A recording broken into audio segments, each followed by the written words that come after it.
Some crimes don't just make headlines, they scar entire communities. They're the kind of cases that people whisper about for decades, that police struggle with year after year, and the families are forced to relive every time a new lead fizzles out. What happened in Austin, Texas in 1991 wasn't just another unsolved murder. It was an act so brutal, so senseless, that it left even hardened detectives shaken. A crime scene so disturbing that people who saw it still struggle to talk about it to this day. For more than 3 decades, this case has remained one of the darkest mysteries in American history, until finally in 2025, the truth was revealed. Welcome to Echoes of the Unknown, where we dive deep into the unsolved, the unexplained, and the downright unbelievable. My name is James, and today we're looking at the brutal Austin yogurt shop murders, a crime so brutal it hardly bears thinking about. Don't forget to like and subscribe if you enjoy this type of content, and stay tuned until the end where we reveal what really happened on that dark night in Texas.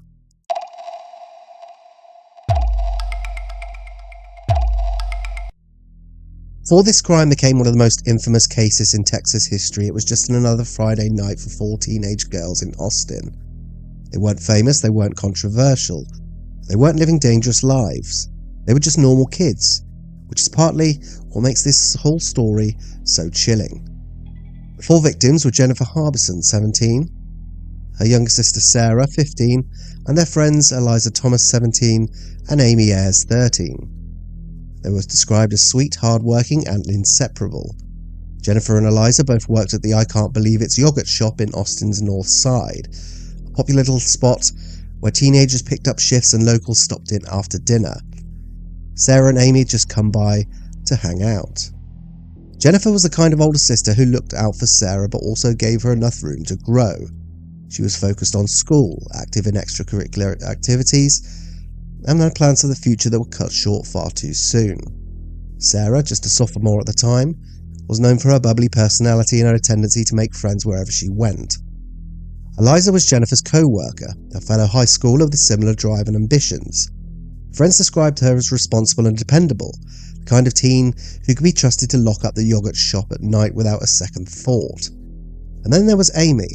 At just 13, she was the youngest of the group. Still in middle school, she adored hanging out with the older girls and looked up to them. This was supposed to be an ordinary night, a safe night, just friends, closing up shop and maybe grabbing a bite afterwards. That's what makes what happened next so gut-wrenching. These weren't kids who had gotten caught up in anything dangerous. There was no reason to suspect they'd crossed paths with evil.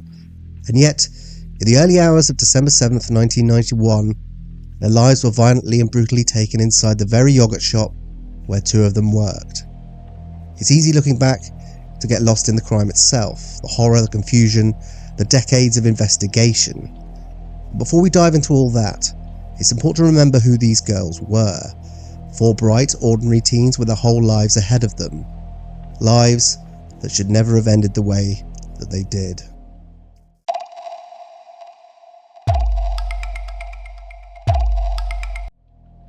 December 6, 1991 was supposed to be a typical Friday night at I Can't Believe It's Yogurt in North Austin. Jennifer and Eliza were working the closing shift, while Sarah and Amy hung out, chatting and laughing the way teenagers do when the night feels endless. By 11 p.m, the lights inside the shop dimmed, the open sign flipped to close, and the girls began tidying up. Nothing seemed unusual. But sometime after midnight, the ordinary turned into something unimaginably horrific. Neighbours later reported faint smoke in the air, but at first, no one thought much of it. Fires weren't exactly common, but they weren't unheard of either. What was strange, though, was how quickly the smoke thickened. By the early morning hours of December 7th, flames were ripping through the small yogurt shop. Firefighters arrived fast. To them, it was just another late-night blaze in a strip mall, until they pushed inside. And what they found would haunt them forever. Fire itself was small and quickly contained. The scene it revealed was beyond comprehension. Inside, they discovered the bodies of Jennifer, Sarah, Eliza and Amy. The victims were found bound and gagged, some partially undressed, and all had been shot. The blaze had been set deliberately, clearly meant to cover up the crime. But it hadn't destroyed enough. The truth of what happened inside the shop could be erased with the fire. Even seasoned first responders broke down at the sight. Austin had seen violent crime before, but nothing of this scale. 4 young girls murdered together, their lives extinguished in an instant. Brutality was staggering, and the randomness made it even worse. News spread quickly, and Austin, a city better known for music festivals and college life, was shaken to its core. People flocked to the site, leaving flowers, cards and candles. Parents clutched their children a little tighter. Teenagers who had worked the same shifts at similar shops wondered, what if it had been me? The crime scene, however, was a nightmare for investigators. The fire had done its job, not in destroying everything, but in complicating everything else. Physical evidence was scarce, and what little remained had to be carefully preserved. Detectives immediately suspected multiple perpetrators. The sheer logistics of controlling 4 victims at once seemed too much for a lone killer. But beyond that, nothing. No obvious motive, no clear suspect, no quick arrests. Just 4 young lives ended in an act so senseless and violent that it defied explanation. That night transformed the yogurt shop from a cheerful after-school hangout into a site of tragedy. The walls still smelled of smoke when the first investigators arrived, and even as they began their work, one thing was clear. Austin would never forget what happened there. This wasn't just murder, this was a massacre, and for decades, the question would hang in the air. Who could do something so unspeakable, and why?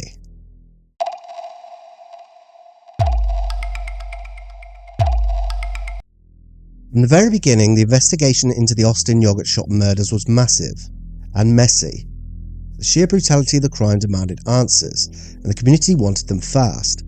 But detectives quickly discovered they were walking into one of the most difficult cases in Texas history. First, the crime scene itself was already compromised. The fire, although small, had scorched key areas, melted evidence, and left behind the unmistakable smell of accelerant.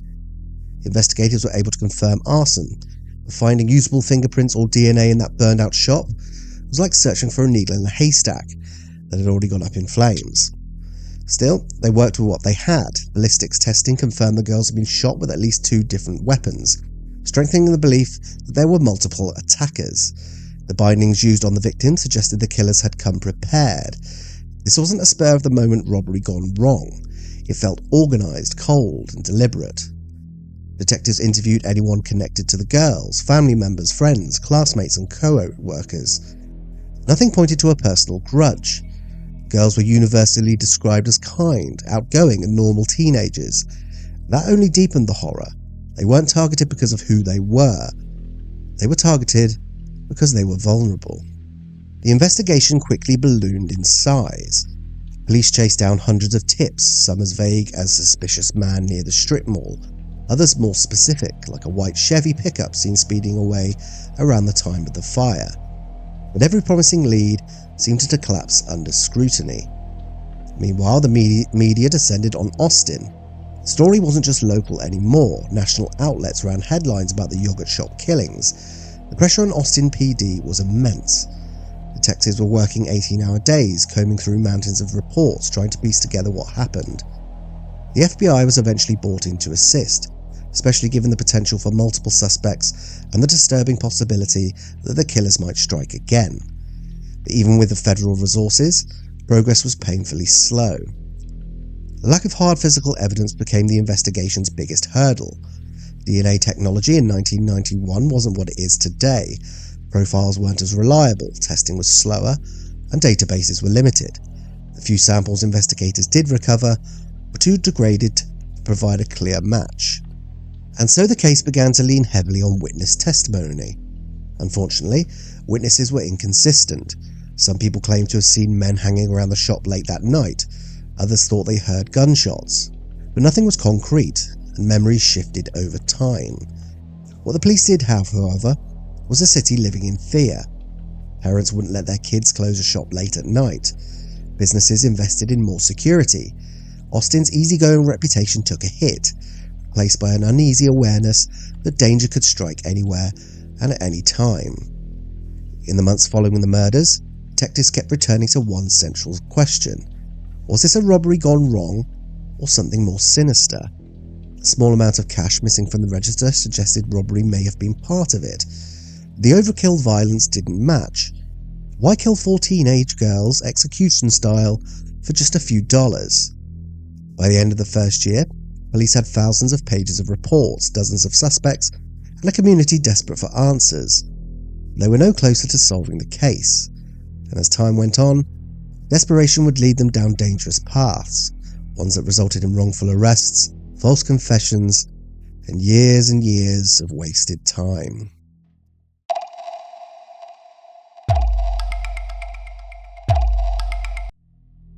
If the investigation into the Austin yogurt shop murders had been a tangled mess in its early months, the years that followed made it look even worse. With little physical evidence, detectives have increasingly leaned on tips, confessions, and sheer gut instinct, and that path led to one of the most infamous series of wrongful arrests in Texas history. First came the tips that went nowhere. Austin PD was flooded with calls from psychics, concerned citizens, and people who swore their ex-boyfriend, ex-husband, or creepy neighbour must have done the deed. Some tips even contradicted each other outright, but detectives, under relentless public pressure, chased down every single one, hoping something would stick. Then came the confessions. Within a few years, multiple men admitted to being involved. Problem? None of them were telling the truth. Some were mentally ill, some wanted attention, and some thought confessing might help them in unrelated cases. One man even confessed in detail, but later admitted he had pulled the story from media coverage. None of these confessions matched the crime scene evidence. But in 1999, nearly 8 years after the murders, police believed they had finally cracked the case. They arrested 4 young men: Robert Springsteen, Michael Scott, Morris Pierce, and Forrest Wellborn. Pierce had originally been picked up in 1991 with a .22 caliber gun, same type of weapon used in the murders. That alone kept him on police radar for years. Eventually, investigators leaned on Pierce's circle of friends, and after long, high-pressure interrogations, both Michael Scott and Robert Springsteen confessed. Their statements, however, were riddled with problems. Scott's confession shifted wildly depending on what detectives fed him. He described things incorrectly, only to be corrected until his story matched police theory. Springsteen also confessed, but later recanted, saying he had been coerced. Neither man's story lined up perfectly with the physical evidence. Still, prosecutors ran with it. In 2001, Robert Springsteen was convicted of murder and sentenced to death. In 2002, Michael Scott was convicted as well and given life in prison. At last, it seemed, Austin had found its killers. Almost immediately, cracks begin to appear. Biggest issue? No physical evidence tied the men to the crime. The DNA found at the scene didn't match any of them. The supposed murder weapon, Pierce's .22 pistol, also wasn't linked. The entire case rested almost entirely on shaky confessions. Defense attorneys shredded the prosecution in appeals. They argued, convincingly, that the confessions had been coerced and that the state had ignored evidence pointing elsewhere. The courts eventually agreed. In 2006, Springsteen's conviction was overturned, and in 2007, Scott's followed. Even then, prosecutors tried to keep the case alive. They prepared for new trials, arguing that they still had enough evidence. But in 2009, when retesting confirmed again that the DNA didn't match any of the 4 men, the charges were dropped entirely. That left the families of the victims devastated all over again. After almost 2 decades, they had endured trials, media coverage, and the promise of justice, only to see it collapse in court. The so-called yogurt shop killers walked free, and the case slid back into its unsolved status. The wrongful arrests cast a long shadow over the investigation. Critics accused the Austin PD of tunnel vision, of being more concerned with securing convictions than finding the truth. Others pointed out the clear flaws in relying on confessions, especially when they came after hours of intense manipulative interrogation. For years after, the case was seen as the textbook example of how not to investigate. Police had wasted time, destroyed lives, left the real killers free. The damage wasn't just legal, it eroded public trust. People began to doubt whether the case would ever be solved at all. By the late 2000s, the yogurt shop murders felt cursed. Every lead fizzled, every breakthrough turned out to be smoke and mirrors, and yet, detectives refused to let go. Quietly in the background, DNA technology was evolving, and with it, the chance that science could finally do what years of faulty police work had not managed to.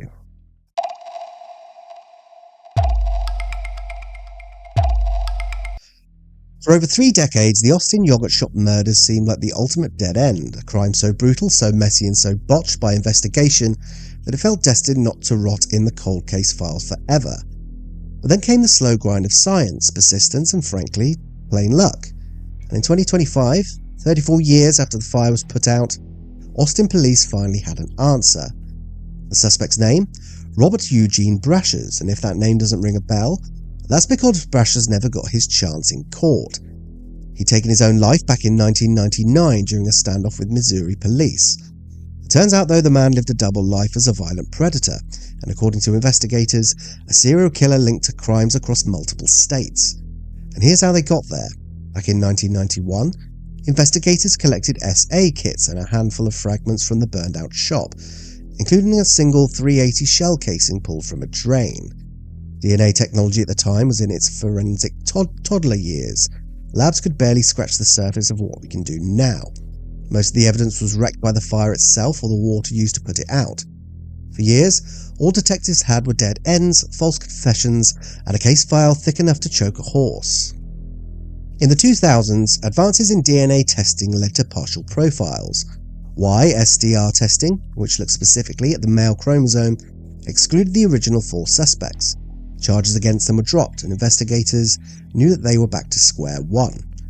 Enter Detective Daniel Jackson, who picked up the cold case in 2022. Jackson didn't just recheck the evidence, he started linking it to wider databases. In 2025, he ran that lonely .380 shell casing through the National Integrated Ballistic Information Network. Suddenly there was a match to a cold case in Kentucky. From there, the threads unraveled fast. DNA evidence from Austin was compared with cases in South Carolina, Tennessee and Missouri. The patterns were chilling. Victims tied with their own clothing. SA committed with terrifying control. Multiple calibers of weapons used in a single attack. Every road pointed back to Brashers. Brashers, it turned out, had been arrested in 1985 for shooting a woman in Florida who rejected him. He got 12 years, served only 4, and was back on the streets by 1989. Over the next decade, he racked up a hidden trail of violence: a 1990 murder in Greenville, South Carolina, a 1997 grape in Tennessee, a 1998 shooting in Missouri. The yogurt shop murders, as horrific as they were, weren't even his only atrocity. And by the late 2000s, genealogy testing of Brashers' relatives finally tied his DNA to multiple unsolved assaults and murders across the US. But it wasn't until recent retesting of the Austin evidence that the final nail was hammered in. His DNA was found in 3 of the yogurt shop victims' SA kits, and most damningly, under Amy Ayer's fingernails. The match wasn't ambiguous. The odds it wasn't Brashers were 2.5 million to 1. Detectives believed Brashers acted alone. He waited until closing time, bound and gagged the girls with their own clothes, SA'd them, shot each in the head, and then set the shop on fire to erase evidence. The only reason the case was finally solved was Amy Ayers, in her final moments, fought back, leaving DNA under her nails that survived 3 decades of flawed investigations. When the news broke in 2025, Austin officials didn't just announce the end of a cold case. They admitted they'd uncovered the true scope of a predator. They hadn't just solved the yogurt shop murders, they'd unmasked a serial killer. For the families, it wasn't closure. How could it be? But it was the truth. Finally, after 34 long years.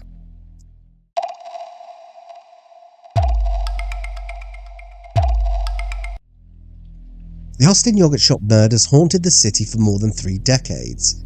For years, the case was a symbol of everything that can go wrong in investigation. Contaminated evidence, false confessions, and grieving families left to suffer through trial after trial with no answers. It became one of those infamous unsolvable crimes, the kind that inspires documentaries, conspiracy theories, and endless speculation. But in 2025, the truth finally clawed its way out of the ashes of that burned out shop. The answer wasn't a teenage gang or a wild satanic cult. It was Robert Eugene Brashers, a violent drifter with a proven history and murders across the country. A man who, had he lived past 1999, would almost certainly have faced trial as one of America's most dangerous serial predators. For the family of Amy Ayres, Eliza Thomas, and Jennifer and Sarah Harbison, justice came far too late. Their lives were stolen in the most brutal way possible. No conviction, no press conference, no neat ending can restore what was lost. But at least the fog has lifted. The monster now has a name, and the girls are no longer just victims of an unsolved mystery. They are remembered as the ones who finally revealed the truth. Thank you for watching this episode of Echoes of the Unknown. It's a case I've known about for a long time, and so I was really happy to find out it had finally been solved, thanks to all the science. I'm glad in a way it was because of Amy fighting back that we have this closure. It's the very least that those girls deserved. So there you have it. A brutal slaying finally solved, all because of persistence and the miracle of science. Thanks again for watching. If you like this episode and want to see more, remember to give the like button a little fiddle, hit the subscribe and share with anyone you can. It will really help me out a lot, so thank you very much. I'll be back again next week, and as we enter spooky season, I've got a few little things planned, so stay tuned. Stay safe, and remember to keep listening for the echoes.